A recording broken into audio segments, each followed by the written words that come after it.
Hello everyone, my name is Pixlriffs and welcome back to the Minecraft Survival Guide. I hope you guys are having a good day. There is a sheep watching me, always. So today's episode we're going to be working on a super smelter, finally.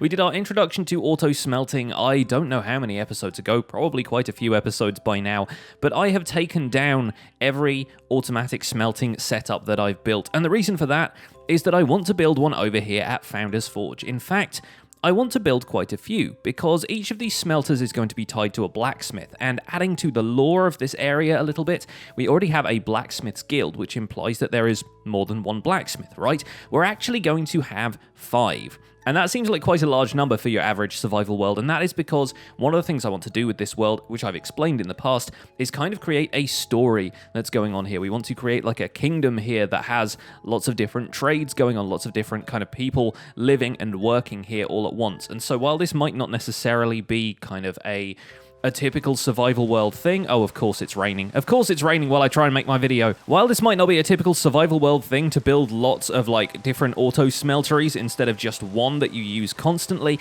it's kind of part of the story. It's not necessarily going to be like a practical thing so much as a fun thing for the immersion of the world, so that when I eventually release a world download for this place and people can explore it, then it feels like it's kind of more lived in, I guess. So we're going to build the first of our 5 blacksmiths here on the plains. There's going to be 5 different ones in sort of different biomes, I guess, or in different places. There's going to be one here on the plains, one over there in the Old Town Swamp, one up in the mountains, one in the castle that we're going to be building over there, and I think I might do one in the forest as well. And the idea behind that is that they're each going to be using different materials for their fuel and stuff, and maybe smelting and specializing in different things. Because the 1.14 update that's about to come out fairly soon, I don't know exactly when, I say about to come out like I'm not sure exactly when at the time of this recording, that update is actually going to have these 2 additional blocks that are used for cooking stuff. They're actually going to be a smoker and a blast furnace. The smoker does food, the blast furnace does materials like ore and things like that, so it can smelt iron ingots for you, and they both work approximately twice as fast as a furnace. So I thought it'd be really good to have multiple blacksmiths around here so that each of them can sort of specialize, and maybe the one in the forest isn't necessarily so much a blacksmith as he is like a producer of food and things like that, but is going to have like a similar auto-smelting setup. So the one down here on the plains is going to be a general one. It's going to do more or less everything and is probably going to be the main one we ultimately use. But then the one up in the mountains is going to exclusively smelt stuff with coal that he's mined from the local area, and he's probably going to specialize in like raw materials like ore and stuff like that. The one in the forest is going to smoke stuff. Maybe the one out in the swamp is going to use exclusively kelp as the fuel, and we can set up a kelp farm out there and stuff because it's more of an aquatic environment. I think that'd be kind of fun. So, and the one in the castle, I don't know. The one in the castle is probably going to be like the mass production one, the one that smelts like stacks upon stacks of material in an instant.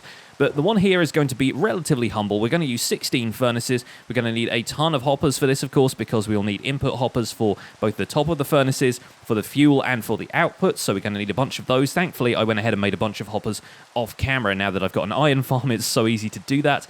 We're going to need a few minecarts for that as well. So we'll probably need some hopper minecarts to enter the materials in from an input chest, and then we'll just need a few other redstone components to make it work. Lots of powered rail, a few power sources for those, that kind of thing. But this is going to be a relatively simple construction just to start us off, and then maybe we'll get into some more interesting and advanced auto furnace designs when we end up doing the other 4 blacksmiths. Okay, preamble over. Let's get this thing built. We're going to have to build it in the rain for now, but such is the way with Minecraft. I think I will probably end up going to sleep at some point soon, but no worries. We'll get some chests on the go first. In theory, we should just need a few different chests for this. We need an input chest, we need an output chest, we need a chest in a minecart maybe to have the fuel and stuff input. Let's actually make that now. That sounds like a good idea.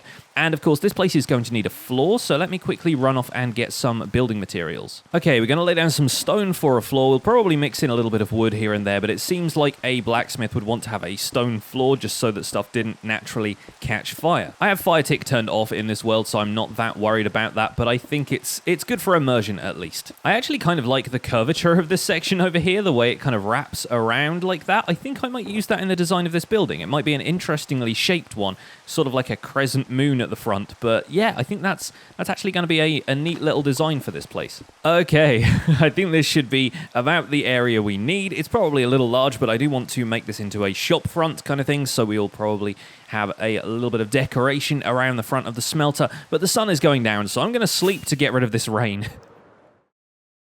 There we go, nice and clear again. So I'm going to put my output chest over here on the right-hand side. We're going to build it relatively close to the end there. We're going to need a bunch of hoppers going into that, and we'll probably, yeah, let's actually have the output chest facing this way.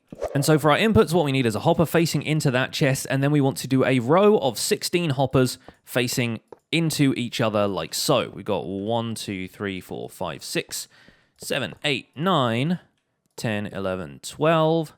13, 14, 15, 16. There we go. And these are going to be the output hoppers for each of the row of furnaces that's going to be placed along here.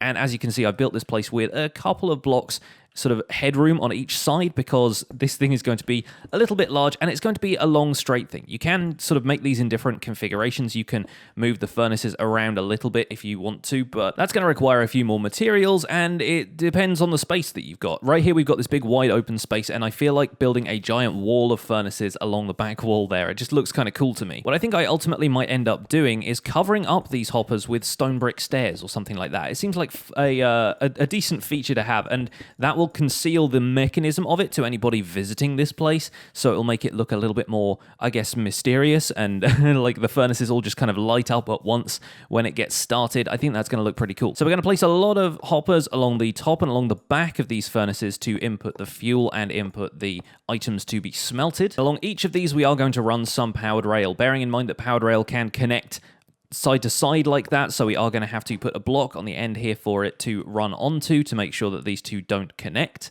And while you're breaking stuff around here, do remember that the hoppers can pick items up after you break them, so if you didn't get a rail back, or if you're worried that the furnaces aren't working, make sure to check them in case a powered rail has gotten into the smelted item slot there, because you won't be able to actually cook it down into anything, but yeah, if you break it like that, it's going to end up trying to input it into the fuel hopper, and then that might potentially back up the system later on if you've got too much stuff in there. The rail connecting thing is also happening because we're placing these rails in a north-south configuration, like I'm facing south here, and rails like to connect east-west. So if you're building this in an east-west configuration, if like one side is on the east, the other side is on the west, then you shouldn't have to worry too much about the rails connecting. But that's just an unfortunate side effect of the system we're trying to build here. So in order to get the fuel into each of these furnaces, we've got a long fuel line running along the back here. It turns here, and then there's a powered rail just linking this bit, separate from the powered rail on the back, because powered rail can't turn bends, and also because we want to control this section here. Basically, we want to have a lever that we can flip on and off and have that send a minecart up around here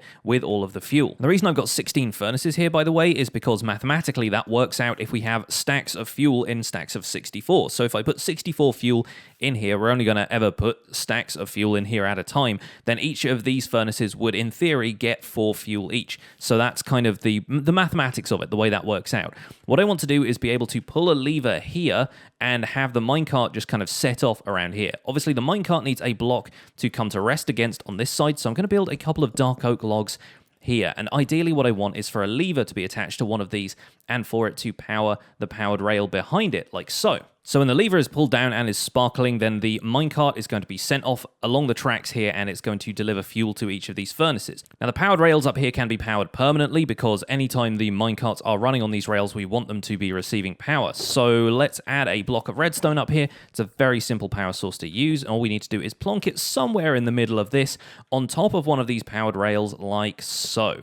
Okay, roughly in the middle there looks like where the transmission distance is going to cover all of these powered rails. This one at the end here can just be a block, and likewise that one, because there aren't any furnaces beyond that. That's looking good. I think we're going to have 2 very active minecarts on these now. Yep, looks like that's working perfectly. That one will deliver all the fuel it needs to, and if we turn this lever off, it just comes to rest at the end there. Now what we need to do is turn that into a minecart with a chest, put it down there, and that's how we're going to fill up the fuel. So let's put a stack of coal in there just to make sure this all distributes nice and evenly. It might have trouble with the ones at the end. No, it looks like it has delivered 2 fuel to that one as it turns around. Fantastic. So a few passes of that, and we shouldn't have any more problems with the fuel. Yep, it looks like 4 coal has been delivered to each of the furnaces. That's absolutely perfect. Now we need to work on the input chest, the input delivery mechanism, and I think that's probably going to be on this side above the output chest so that we don't get it too mixed up with the fuel delivery system over here. And if we're going to have a double chest up here to input all of the items, then the ideal way to collect all of those is going to be via a hopper minecart. So we'll pop a minecart with a hopper on this rail, and it's going to distribute the items evenly among these furnaces. Obviously, we will have to put some kind of stopping block over here just to make sure that it doesn't run off the end of the rail and onto the fuel line. But what we want here, ideally, is for the hopper minecart to fill up with items from the chest and then start distributing them among the furnaces here. So it's going to take a little bit of redstone trickery for that to work. So I've done a little bit of testing, and I think one of the best ways to distribute all of the items among these furnaces is going to be using a fairly simple hopper clock to activate the rails underneath the hopper minecart. We're actually going to basically power this one specifically so that it will stay underneath this chest, fill up with items, and then travel away. And it's going to fill up with items very quickly. Thankfully, hopper minecarts run super fast when it comes to this stuff. So all we need to do is set up a hopper clock that basically approximates the amount of time it will take for it to fill up completely from this chest, which is, to my reckoning, about 16 seconds. So we shouldn't need that many items in the hopper clock. It should only need, like, I think about a maximum of 40 items will be required for this. And there are circuits you can set up which basically wait for the hopper minecart to be full before sending it on its way, but there might be occasions on which I don't want to completely fill up the hopper minecart. When I'm smelting just a couple of stacks of stuff, I don't want the hopper minecart to be stuck here without actually outputting any of the items. So I think what we're going to do is set up a hopper clock behind here, much like the one we have in the mob spawner, just to make sure that everything kind of ticks over in the background. And we can always set up a redstone circuit from the front here that could disable the hopper clock so that the minecart isn't running unnecessarily, but I think a hopper clock is going to be the best way forward for now, or at least the simplest solution currently, and then we can look into other solutions when we build the other auto smelters a little further down the line. So what we're going to do is take the output from this hopper clock, which has 40 items in, and bring the redstone signal down here to underneath this redstone torch, which is currently activating the powered rail on top of there, but we're going to use that property of redstone torches where a redstone signal will actually turn them off if it's affecting the block that they're sat on. So we're probably going to bring this down here, and then we can either have another redstone torch underneath this to power the block underneath and turn that one off, and then this just kind of reverses the signal each time, or we can just directly power the block itself. The most important thing is just to get the redstone signal out of the way of the rest of the components here, because any of them receive power aside from this hopper here, because it's going to get power from the redstone block anyway. It could potentially cause a problem for the hopper circuit. So we just need to take the redstone away from there and over to this torch. So when that's depowered, that's actually going to make sure the hopper minecart stays on top of there, and then when it powers again, it's going to send the minecart off on its way. So now with the hopper clock set up over there, it's going to power and depower this rail on about a 20 to 30 second interval. I'm not entirely sure exactly what the timing is, but it is more than enough for the hopper minecart to drag as much of the contents of this chest as it can into its inventory and distribute it evenly amongst the furnaces, which it's been doing for a little bit now, and there you go. You can see all of the furnaces are merrily smelting away. I put some stone bricks in here so we can have a ton of cracked stone bricks, and that's already been doing super well. I will need to add some more fuel in here because basically all of these had like 2 coal in them. And if I want to disable the hopper clock from this side, all we need to do is run a redstone signal into this block here, which will permanently depower that redstone torch. So I'll just add some redstone dust coming up to here, like so. We should be able to enable that or disable that with a lever, and that should permanently depower the rail there regardless of what the hopper clock is doing. So the hopper clock will still continue to run in the background, but it's not going to affect this powered rail in any way. There we go. See, it's not doing a thing, which is fantastic. Now all we need to do is switch that back on, and the minecart should be able to roll on as long as the hopper clock is powering it. Very good. Okay, I think this is all set up as far as the super smelter goes. We have a ton of cracked stone bricks in here. Now all we need to sort out is the fuel. As far as this furnace setup is concerned, I'm just going to stick to using coal for now. We could easily use charcoal if we want something renewable, but coal is more or less renewable once we have a wither skeleton farm set up. For the moment, I think it's probably going to be the best fuel solution for us. It smelts 8 items at a time, which is not too much, but not too little. Coal blocks would smelt 80 items in total, which, while it's obviously a saving on the amount of coal you have, it probably isn't necessary for this furnace setup because we're only going to be using it to smelt, like, small batches of stuff, I would expect. So let's put as much coal as we can into the input, the fuel input over here, and that should be evenly distributed amongst the furnaces. If we put a full sort of 16 stacks, we've got 18 in there right now. At 16 stacks, we'll fill up the furnaces themselves, and of course, we can have a little bit backlogged there in the hoppers so that it can pull in fuel whenever it needs it. Send that minecart on its way. It should distribute everything nice and evenly between these furnaces, which will be just great. And then we need to figure out some stuff to smelt, I guess. I think we're probably going to put an identical row of stone brick stairs over the top there so that you don't need to see any of the hoppers, you just get to see the furnaces in action. We'll still need to keep this section here open so we can access that fuel input minecart, but aside from that, we can do more or less what we want with the rest of this place.